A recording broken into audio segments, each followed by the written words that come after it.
12న రెండు సినిమాలు Tollywood box office వద్ద నువ్వా నేనా అనే రీతిలో పోటీ పడ్డాయి. అందులో ఒకటి తేజ సజ్జా మిరాయ్. ఈ సినిమాకు eagle fame Karthik Ghattamaneni director కాగా పీపుల్స్ మీడియా ఫ్యాక్టరీ సంస్థ నిర్మించింది. అశోకుడు 9 గ్రంథాల నేపథ్యంలో మైథలాజికల్ టచ్ తో మిరాయ్ థియేటర్లోకి వచ్చింది. ఇక రెండవ సినిమా బెల్లంకొండ శ్రీనివాస్ నటించిన కిష్కింధపురి. షైన్ స్క్రీన్స్ నిర్మించిన ఈ సినిమా థ్రిల్లర్ జోనర్ లో తెరకెక్కింది. ఇక ఈ రెండు సినిమాలు ప్రీమియర్ షోలతో థియేటర్లోకి రిలీజ్ అయ్యాయి. రెండు కూడా ఆడియన్స్ నుంచి మంచి రెస్పాన్స్ రాబట్టాయి. అయితే ఈ రెండు సినిమాలలో ఏ సినిమాకు ఎక్కువ మార్కులు అంటే ఇప్పుడే చెప్పడం కష్టం. రెండు డిఫరెంట్ జానర్ సినిమాలు కావడంతో ఆడియన్స్ కు మంచి థియేటర్ ఎక్స్పీరియన్స్ ను ఇవ్వడంలో సక్సెస్ అయ్యాయనే చెప్పాలి. కిష్కింధపురి హారర్ థ్రిల్లర్ జానర్ లో తెరకెక్కగా ఆడియన్స్ ను బాగానే భయపెట్టిస్తుంది.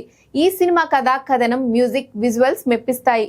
ఇక మిరాయ్ చూసుకుంటే మైథలాజికల్ టచ్ తో టెక్నికల్ గా విజువల్ వండర్ అనే చెప్పాలి. సూపర్ యోధాగా తేజ అదరగొట్టాడు. మొత్తంగా హారర్ జానర్ ఇష్టపడే వారికి కిష్కింధపురి సూపర్ గా ఉంటుంది. మైథలాజికల్ టచ్ తో వచ్చిన మిరాయ్ ఆడియన్స్ కు విజువల్ ట్రీట్ ఇస్తుంది. ఓవరాల్ గా ఈ వారం రెండు సినిమాలు విజేతలుగా నిలిచాయి. మరి కలెక్షన్స్ ఎలా ఉంటాయో చూడాలి.